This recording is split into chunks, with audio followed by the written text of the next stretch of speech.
우리 수원 새하늘교회 성도 여러분, 그간 안녕하셨습니까? 제가 원래 목소리가 훨씬 더 나은 사람인데 제 목소리를 조절하려고 노력을 했는데 어떻게 생각보다는 잘 안 됐습니다. 어제도 다시 좀 도움이 될까 해서 주사도 맞고 또 약도 다시 먹고 했는데 생각보다 좀 더디어서 이런 목소리로 하나님의 사랑을 소개한다는 것이 하나님 앞에 너무 부끄럽고 또 여러분 앞에는 매우 죄송스럽게 생각합니다. 비록 온전치 않은 목소리지만 말씀을 증거할 때 하나님의 영이 역사하셔서 우리 각자의 마음속에 충만한 은혜가 있게 해주시기를 간절히 바랍니다. 수원 새하늘교회는 제가 목사로 살아가면서 영적으로 한 단계 더 상승할 수 있는 그런 경험을 하게 한 교회였고, 또 그러한 경험을 교우들과 함께 할 수 있어서 행복했고 또 감사한 그런 교회이기도 합니다. 저희 집사람이 그럽니다. 수원 새하늘교회를 거쳐간 다음에 설교가 달라졌다고, 뭔가 확신이 있어진 것 같다고. 목사가 제가 이곳에 부임할 때 나이가 35이었던 것 같아요. 그리고 땅을 사고 성전을 건축하는 그 일을 30대 후반부터 시작을 했는데, 머리가 허연 우리 장로님들, 그 당시 손장님도 계시고 장로님들 또 집사님들께서 뭘 믿고 이렇게 이런 역사를 하도록 협력해 주시고 또 허락해 주시고 함께 일을 하게 하셨을까라고 생각을 하면 정말 너무너무 이렇게 말로 표현할 수 없을 만한 그런 감사함이 있습니다. 사실 계약금조차 없어서 직원회를 열었을 때 당시 수석 집사님이셨던 김봉남 집사님은 목사님 제가 500만 원 빌려볼게요 하고 이렇게 해가지고 그렇게 시작되었던 그런 일인데, 또 여러 장로님들 집사님들 한 5-6 가정에서 중도금이 없어서 자기 집을 담보로 대출해서 대출금을 모아가지고 중도금을 치르고 이런저런 우여곡절 속에 세워진 교회여서 제 마음속에는 너무 큰 감사와 감동이 있는 그런 교회입니다. 그렇게 세워진 그 교회가 또 오늘 배웠을 때 제가 익숙한 얼굴보다는 익숙하지 않은 얼굴들이 더 많은 그런 모습을 보면서 또 함께 그 이후 바통을 이어받고 또 협력해서 이 교회를 세워주신 우리 여러 장로님들, 집사님들께도 아울러 깊은 감사의 말씀을 드립니다. 또 좀 어려운 여건 속에서 제가 부득불 공부를 하러 갈 수밖에 없었고, 그 이후에 몇 분의 목사님들이 사역을 하시면서 교회를 봉헌케 해주셨고 또 잘 성장시켜 주신 것에 대해서 우리 목사님들께 진심으로 또 감사를 드립니다. 우리 차 목사님은 제가 광내 일선에 있을 때에도 정말 훌륭한 설교자이자 목회자로서 제 마음속으로 목사님과 깊은 관계는 아니지만 응원하고 저 합회에 큰 일을 했으면 좋겠다라는 바람이 있었는데, 합회에 와보니까 정말 훌륭한 목사님인 것을 제가 다양한 여러 교회 상황을 보면서 다시금 느끼게 됩니다. 우리 차 목사님 정말 감사하고 정말 공부하러 가셨다가 꼭 다시 오셔서 합회를 위해 열심히 헌신 봉사해 주셨으면 좋겠다라는 그런 바람이 있습니다. 오늘 어떤 말씀을 나눌까 하다가 뭔가 여러분의 마음속에 힘과 위로와 용기를 드리고 싶은 그런 마음으로 주제를 말한다면 하나님의 사랑이라는 주제로 말씀을 드리고자 합니다. 여러분, 제가 이 책 제목을 제가 일부를 빨간 색으로 가려 놓았는데요. 이 책을 보신 분을 제외하고 목사님하고 그 밑에 어떤 글자가 가려져 있는지 한번 맞춰보시기 바랍니다. 이 책은 맥스 루케이도라고 하는 사람이 쓴 책인데요. 무슨 글자가 있을 것 같습니까? 목사님. 사랑합니다. 역시 아주 긍정적이시고 아주 목회자로서는 아주 감사한 그런 말씀이십니다. 7글자입니다. 예, 이 책 제목은 바로 이겁니다. 목사님, 사는 게 힘들어요. 이런 책 제목이에요. 여러분 어떠십니까? 사는 게 힘드십니까?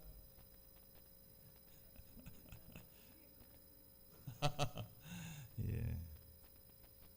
그러니까 많은 사람들이 이 시대를 살아가면서 뭔가 이런저런 그것이 삶의 문제든 종교적 문제든 관계의 문제든 또 일터의 문제든 다양한 영역에서 뭔가 힘들어하고 있다는 거죠. 그래서 이런 책이 나왔고 그런 질문들에 대한 궁금증을 이렇게 간단하게 풀어놓은 그런 책인데요. 여러분들의 마음도 혹시나 이러실 것 같아서 뭔가 위로와 또 힘, 용기를 하나님 안에서 말씀 안에서 얻으셨으면 좋겠다는 마음으로 말씀을 준비했습니다. 오늘 저는 사람이 무엇이기에 라고 하는 제목으로 말씀을 드리겠습니다. 시편 8편 3절로 4절 우리가 교독을 했는데요. 지금 제가 소개하는 것은 개역 개정판 번역본입니다. 주의 손가락으로 만드신 주의 하늘과 주께서 베풀어 두신 달과 별들을 내가 보오니 사람이 무엇이기에 주께서 그를 생각하시며 인자가 무엇이기에 주께서 그를 돌보시나이까. 사람이 무엇이기에 또 인자가 무엇이기에. 사람 인자가 같은 말처럼 그렇게 보여지지만 히브리 원어로 보면 약간 의미의 차이가 있습니다. 이 사람과 인자라는 단어에 대해서 이렇게 설명을 합니다. 여기에 사람과 인자라는 두 단어는 모두 인간의 연약함을 시사하는 단어들입니다. 처음에 나오는 사람은 히브리어로 에노쉬인데 깨지기 쉬운 존재라는 뜻입니다. 다음에 나오는 인자라는 단어 역시 히브리어로 벤 아담인데 흙의 아들이라는 뜻으로서 흙으로 지음받아 흙으로 돌아갈 수밖에 없는 인간의 한계를 지적하는 단어입니다. 그러나 4절의 의미는 인간이 그런 존재임에도 불구하고 하나님이 깊이 생각하셔서 창조한 존재요 끊임없는 사랑으로 돌봄을 받는 존재라는 말입니다. 여기 사람이 무엇이기에 했을 때 이 사람은 깨지기 쉬운 존재라고 하는 의미가 담겨져 있는 말이고, 인자가 무엇이기에 라고 했을 때 여기 인자에는 인간의 한계를 표현하는 그런 단어로 사용이 되었다라고 하는 것입니다. 시편 기자가 어느 날 밤하늘의 별들을 보니까 그 드넓은 하늘에 아주 촘촘히 박혀있는 그 별들을 바라볼 때 뭔가 아름다운 아주 드넓은 세상을 바라본과 동시에 그 우주에 비하면 나라고 하는 존재는 정말 미약하고 작고 아무것도 아닌 존재라고 하는 것을 깨닫게 된 것입니다. 여러분, 우리 스스로 우리 자신을 생각해 봐도 나란 존재, 그럼 어떤 존재입니까? 너무나 쉽게 흔들리고 어떤 조그만 문제에 부딪혀도 몹시 마음 상해하고 아파하고 때로는 낙심하고 절망하고 또 어려운 장벽에 부딪히면 어떻게 그것을 뚫고 나갈까, 해결할까 몹시 고민하고 밤잠 못 이루고 그런 존재가 우리 아닙니까? 이 시편 기자가 밤하늘의 그 아름다운 별들을 보면서 그 천체를 만드신 하나님께서 어떻게 보면 인간의 시야로 보면 아주 점 하나만큼으로도 보이지 않는 이런 나란 존재에 대해서 관심을 가지시고 사랑하시고 돌보실까, 그걸 생각하니까 너무도 놀라운 거예요. 그러면서 하는 고백이 이것인 거죠. 사람이 무엇이기에 주께서 그를 생각하시며 인자가 무엇이기에 주께서 그를 돌보시나이까. 밤하늘의 그 우주의 수많은 별들과 아름다움을 보아도 그 웅장함 앞에 압도되는 영적인 어떤 마음속에 그 감흥이 솟는데, 감격스러운데 연약한 나를 돌보시는 그 하나님 생각하니까 이게 더 놀라운 거예요.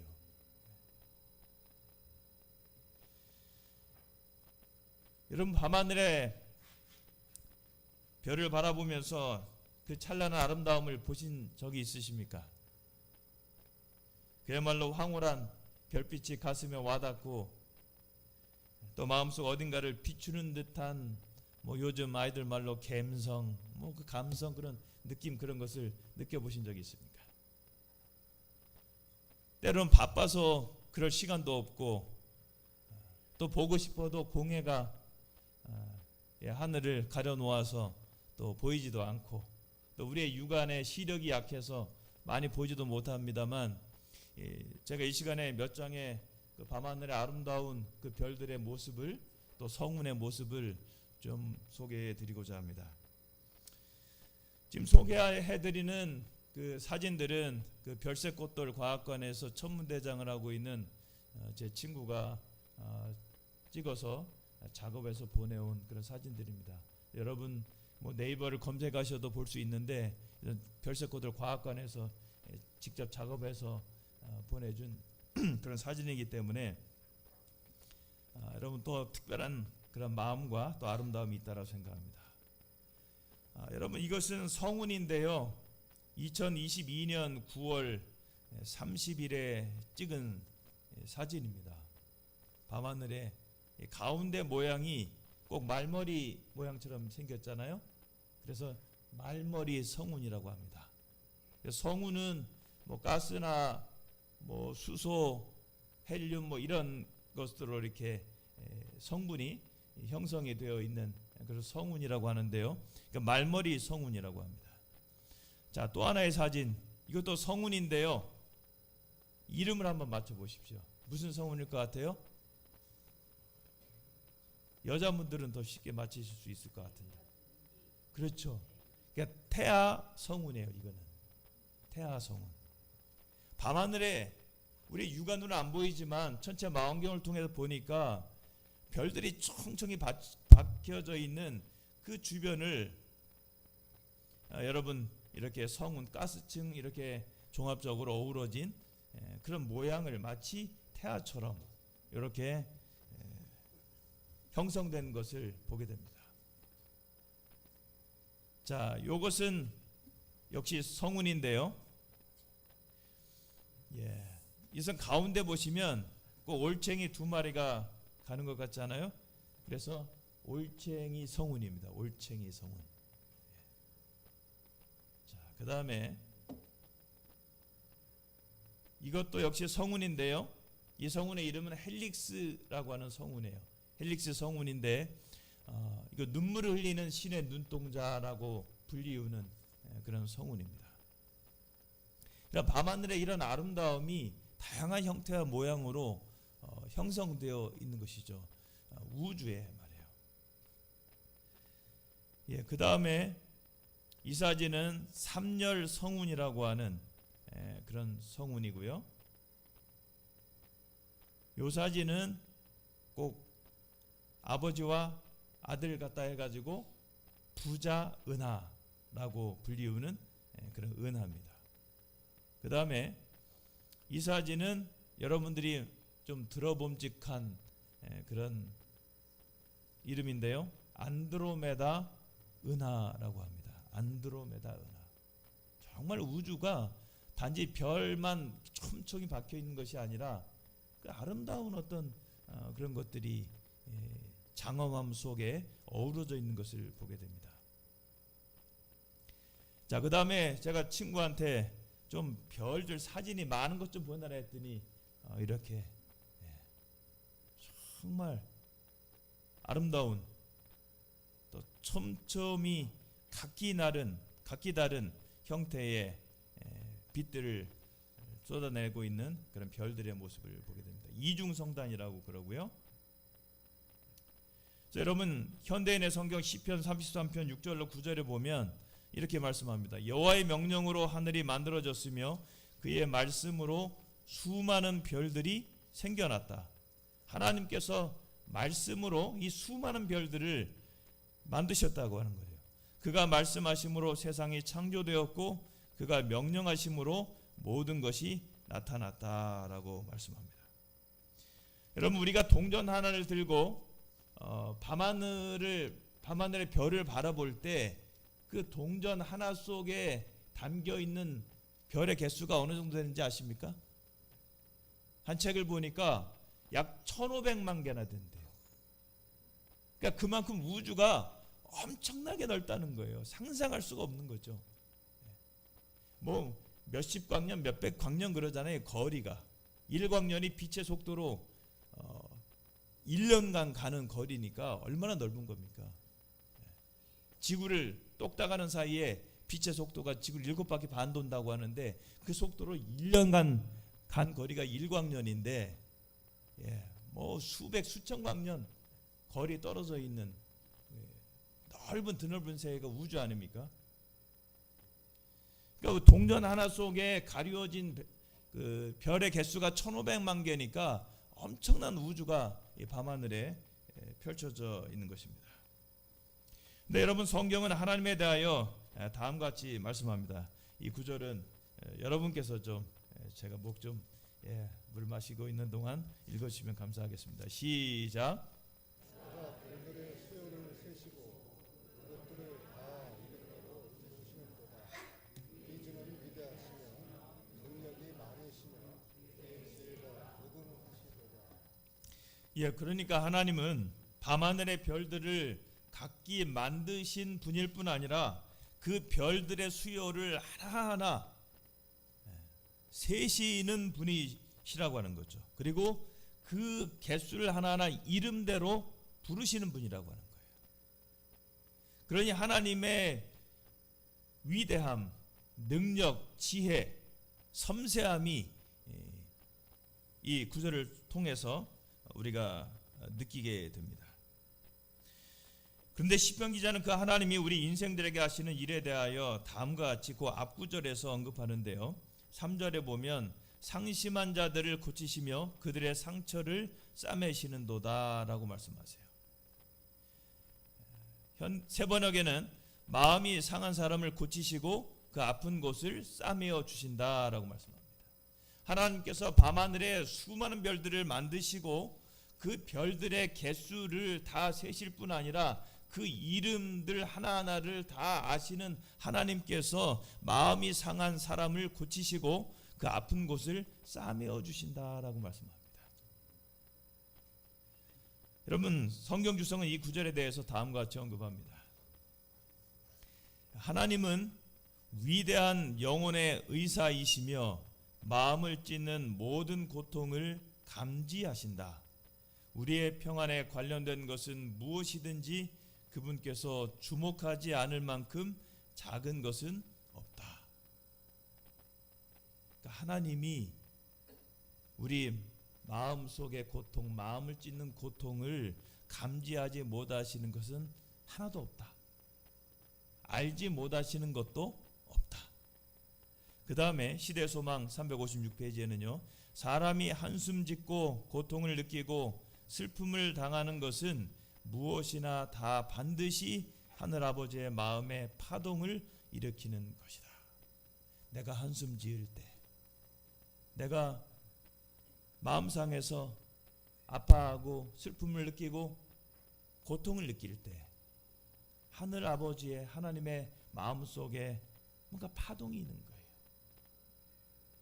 우리의 사랑하는 아들, 딸들이 힘든 일들을 겪고 있을 때, 마음 상해할 때, 참 답답해서 한숨 짓고 있을 때 부모된 엄마의 마음, 아빠의 마음이 뭔가 파동이 일어나듯이 인간 한 사람 한 사람이 한숨 짓고 고통을 느끼고 슬퍼할 때 하나님이 그런 마음의 파동을 느끼신다는 거예요. 그러니까 여러분, 하나님은 온 우주의 별들을 만드실 정도로 스케일과 능력이 엄청나게 크실 뿐 아니라 그 별들의 수요를 세시고 그 별들의 이름을 각기 부르실 정도로 아주 섬세하고 디테일한 분이실 뿐 아니라 게다가 우리 각 사람의 상한 마음까지도 아시고 아픈 곳을 싸매어 주실 정도로 자상하고 동정심이 많으시고 우리 한 사람 한 사람에게 깊은 관심을 가지시고 사랑으로 돌보시는 분이라고 하는 거예요. 시편 기자 이걸 깨달으니까 그렇게 고백하는 거죠. 사람이 무엇이기에, 인자가 무엇이기에 하나님이 이렇게 돌보시는 것일까?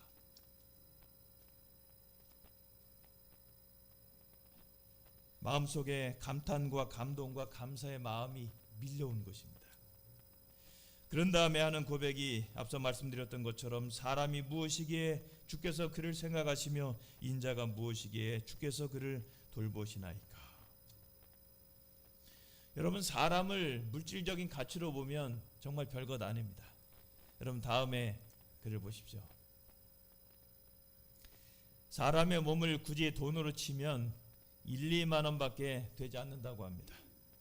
해부학 교수인 해리 몬슨 박사는 인체 속의 칼슘, 인산, 칼륨, 마그네슘, 철, 구리, 옥소 등 값을 매길 수 있는 17개 성분을 기준으로 사람의 몸값을 매겨보았는데 얼마라고요? 약 1만 원.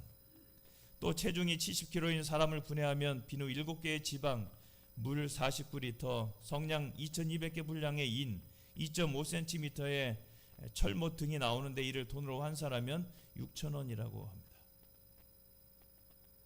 그러니까 저라고 하는 사람의 존재를 물질적으로 환산해 보면 1-2만 원밖에 안 되는 존재예요.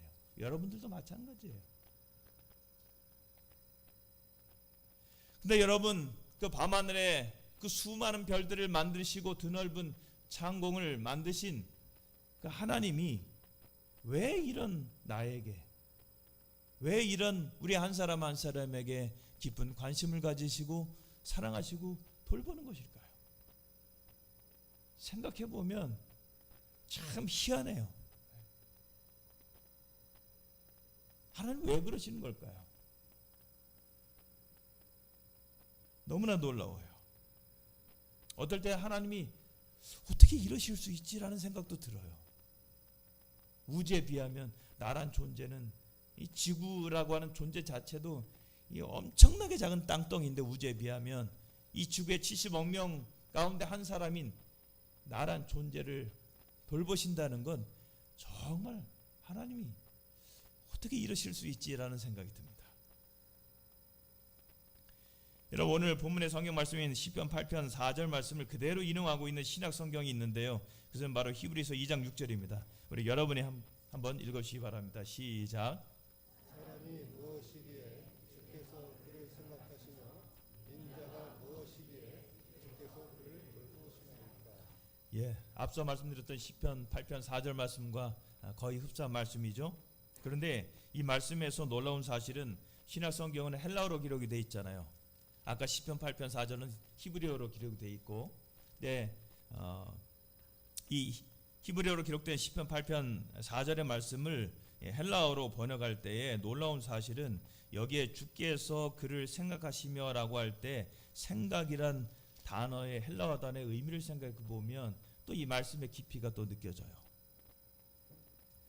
여기에서 생각하다로 번역된 헬라어 밈네스케는 마음속에 박혀 있는 것이라는 뜻이 담겨 있다.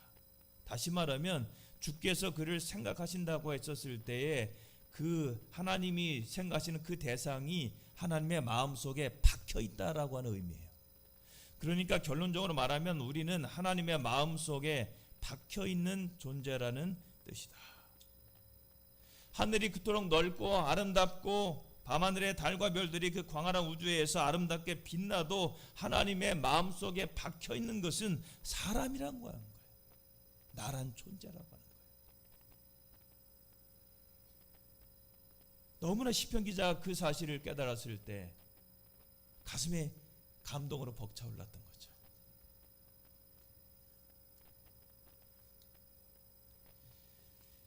저는 이 말씀을 보면서 사람이란 존재가 하나님께 바로 그런 존재구나, 나라고 하는 존재가 하나님 앞에 그런 존재구나, 그런 생각이 들었어요. 이 말씀에 대한 이해가 되면서 우리가 하나님께 어떤 존재인지 성경에 언급된 몇 구절이 떠올랐어요. 그 중에 하나가 이사야 49장 16절 말씀, 내가 너를 내 손바닥에 새겼고, 하나님이 하시는 말씀이에요. 여기 너를 그 다른 번역본에는 내 이름을이라고 번역을 했어요. 하나님께서 우리의 이름을 하나님의 손바닥에 새기셨다라고 말씀합니다. 이 맥스 루케이도가 그의 책 마음 한번 쉬어가게나라고 하는 구절에서 이 구절을 다루며 책에서 이 구절을 다루며 다음과 언급합니다. 모여있는 사람들을 헬리콥터를 타고 위에서 본다면 어떨까? 경기장을 꽉 메운 응원단, 백화점에 밀려드는 손님들, 산 정상에 올라서 야호를 외치는 등산객들, 우리 눈엔 그저 한 무리의 사람들로 보일 뿐이지 않나. 그러나 우리 인생의 목자이신 주님은 그렇지 않다네. 그분께는 모든 얼굴이 다 다르다네. 얼굴마다 사연이 있지. 여러분, 이 말씀은 하나님은 우리 각자의 얼굴에서 우리 각각의 사람들의 삶의 스토리를 읽어내신다는 거예요. 하나님은 그저 우리의 겉모습 표면만 보시는 것이 아니라 우리의 속마음까지 읽으시고 각자의 시련, 아픔을 아신다는 거예요. 저의 인생 스토리가 여러분과 다르듯이, 또 여러분은 여러분 각자와 인생 스토리가 각기 다르듯이 그 각각의 다른 스토리를 하나님은 각각의 스토리를 다 읽으신다는 거예요. 수원 새하늘교회 성도들 딱 한 무리로만 생각하시는 것이 아니라 하나님은 여러분 각각의 스토리를 아신다는 거예요.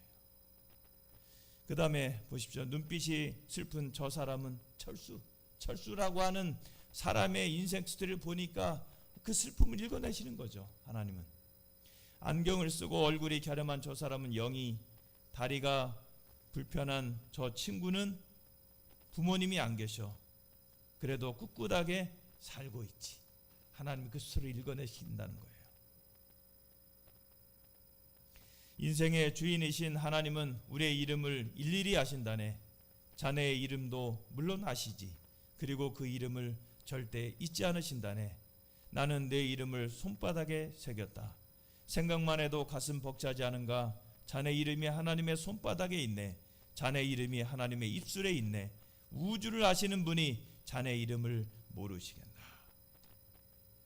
여러분, 하나님은 우리 각자를 보실 때 그냥 통째로 단체 사진 보듯이 대충 훑어보시는 분이 아니시라 마치 자식을 사랑하는 부모가 아주 수십 명의 아이들이 함께 찍은 단체 사진 속에서도 자신이 사랑하는 그 아들, 딸들을 쉽게 분별해내듯이 하나님은 우리 각 사람을 그렇게 관심을 가지시고 찾아내시고 돌보시고 아신다라고 하는 거예요.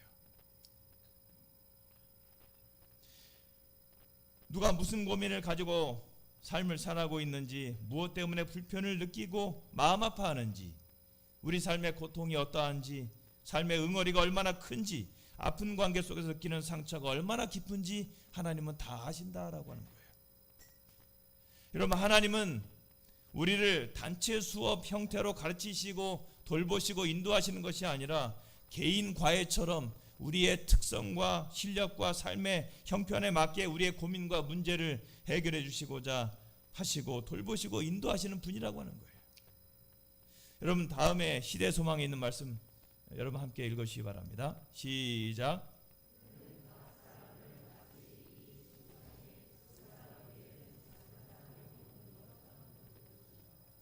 우리 하나님께서는 우리 각 사람을 마치 이 지구상에 나 한 사람 외에는 다른 사람이 없는 것처럼 돌보신다는 거예요.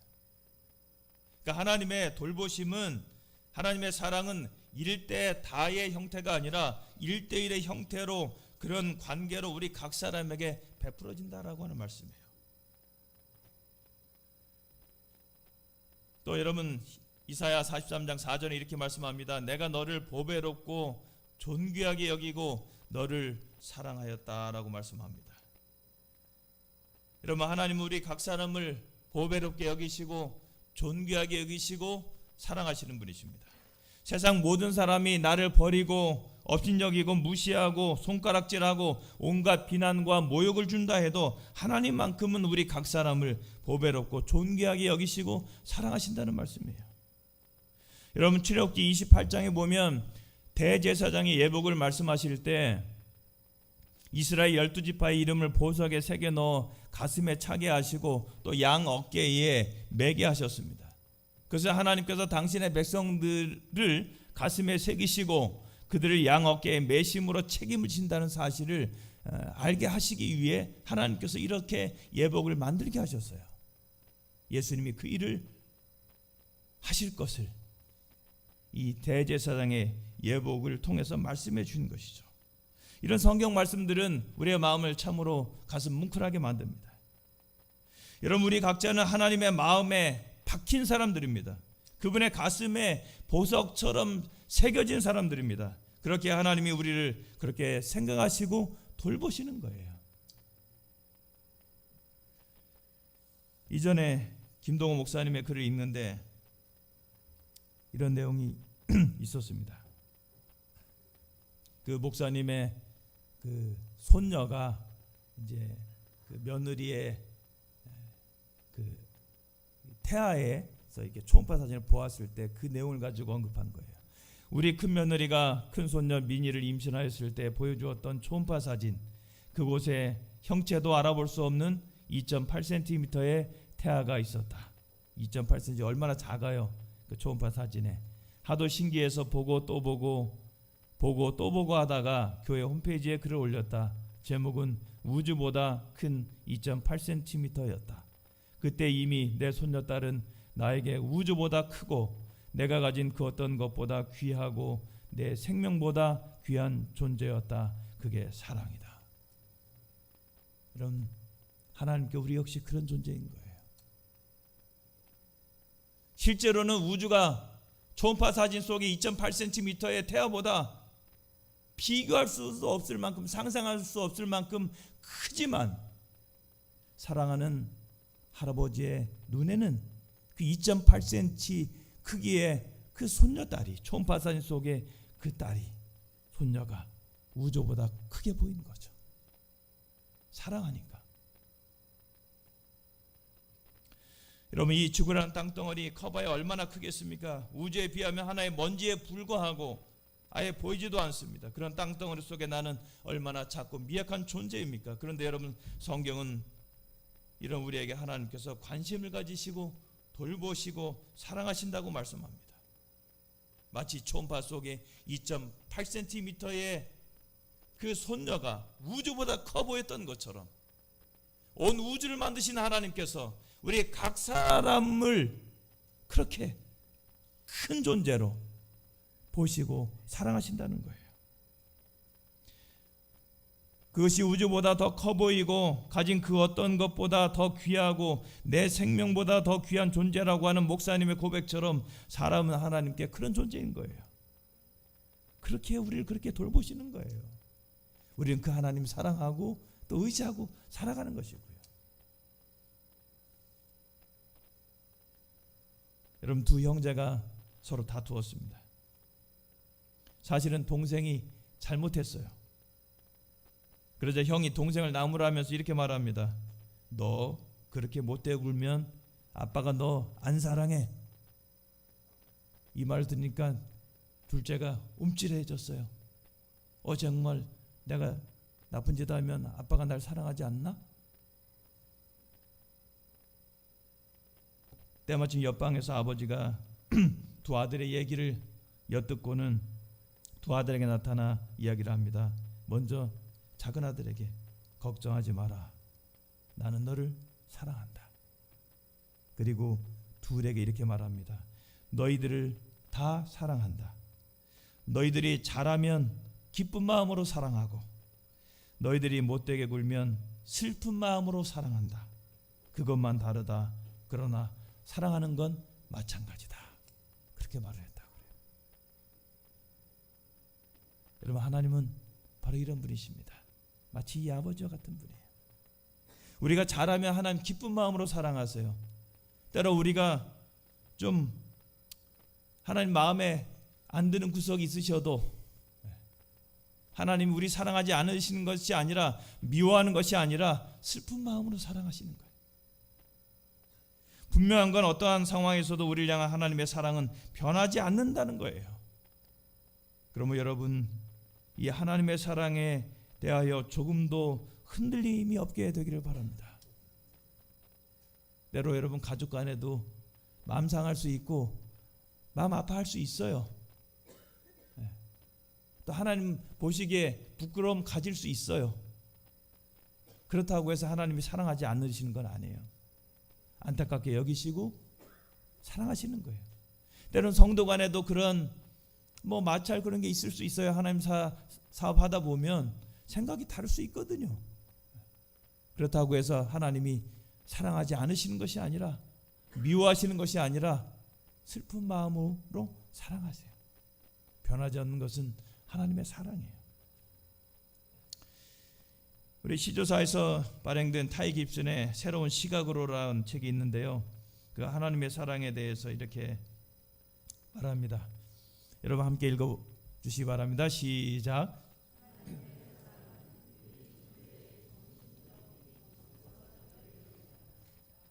이 말은 하나님의 사랑 없이는 사람이 사람 구실을 제대로 할 수 없다는 이야기이기도 하고, 삶을 지탱할 힘을 잃어버릴 수도 있다라고 하는 이야기입니다. 또 이것 없이는 사람의 정서가 메마르고 황폐해진다는 말이에요. 세상에 존재하는 사람 모두에게는 이런 하나님의 사랑이 필요하고, 하나님의 사랑을 알고 느끼며 살아갈 때 사람다운 사람이 된다는 거죠. 이 하나님의 사랑이 우리 마음에 가득 채워질 때 일어나는 변화, 그것은 바로 이것입니다. 칩 잉그램이 이렇게 말합니다. 우리가 사랑받고 있고 받아들여지고 있다고 정말로 믿게 될 때 최고가 되려 하거나, 우리 자신을 다른 사람들과 비교하려 하거나, 좋은 인상을 주고 사람들의 주목을 받으려 노력하거나, 잘못된 곳에서 사랑을 찾으려고 뛰어다니는 일 등을 더 이상 하지 않게 된다. 우리가 하나님께 문맥을 통해서 하나님의 사랑에 대해서 얘기하는 거예요. 우리가 하나님께 사랑받고 있고 받아들여지고 있다고 정말로 믿게 될 때 이런 일들 하지 않는다는 거죠. 내가 최고가 되려 하거나. 저는 이런 생각 일찌감치 접었어요. 목회를 하면서 저보다 뛰어난 훌륭한 목사님들이 정말 많거든요. 결코 이런 생각 안 하고 산다. 우리 자신을 다른 사람들과 비교하려 하거나, 저는 그렇게 살거든요. 저 목사님은 나보다 이거 잘하고 지식도 많고 판단력도 빠르고 정확하고, 그런 분 보면 하나님이 저분 써주시고 그보다 못한 나도 써주시니 얼마나 감사한가. 저 그런 마음으로 살아요. 남에게 좋은 인상을 주고 사람들의 주목을 받으려 노력하는 일을 하지 않습니다. 왜냐하면 그렇게 안 해도 하나님께 여전히 저는 사랑받는 존재라고 하는 것을 제가 확신하기 때문에 그래요. 그럴 필요가 없어요. 저는 잘못된 곳에서 사랑을 찾으려고도 하지 않아요. 이미 저는 하나님 앞에 사랑받는 존재라고 하는 것을 말씀을 통해서 분명하게 알고 확신하기 때문에 그래요. 여러분, 하나님의 사랑에 대해 조금의 흔들림도 없기를 바라고, 하나님의 사랑의 확신 속에 아름다운 성도의 모습으로 교제를 이루시고 주님 사업을 해나가는 그런 성도들이 되시기를 간절히 바랍니다. 여러분, 하나님은 우리 모두를 사랑하십니다. 그분은 우리를 일대 다의 형태로 사랑하시는 것이 아니라 일대 일의 형태로 우리 각 사람을 사랑하십니다. 그분은 우리가 잘할 땐 기쁜 마음으로 사랑하시고, 우리가 못된 행동을 할 땐 슬픈 마음으로 사랑하십니다. 변하지 않는 건 언제나 하나님이 우리를 사랑하신다는 것입니다. 그 하나님의 사랑에 대해 흔들림이 없게 되기를 바라고, 이 수원 새하늘교회 성도들의 마음속에 로마서 5장 5절의 말씀처럼 하나님의 사랑이 성령을 통하여 마음속에 부음받음으로 더 행복한 삶을 이어가시고, 또 기쁜 섬김, 또 행복한 섬김을 이어가게 되시길 바라면서 말씀을 마칩니다.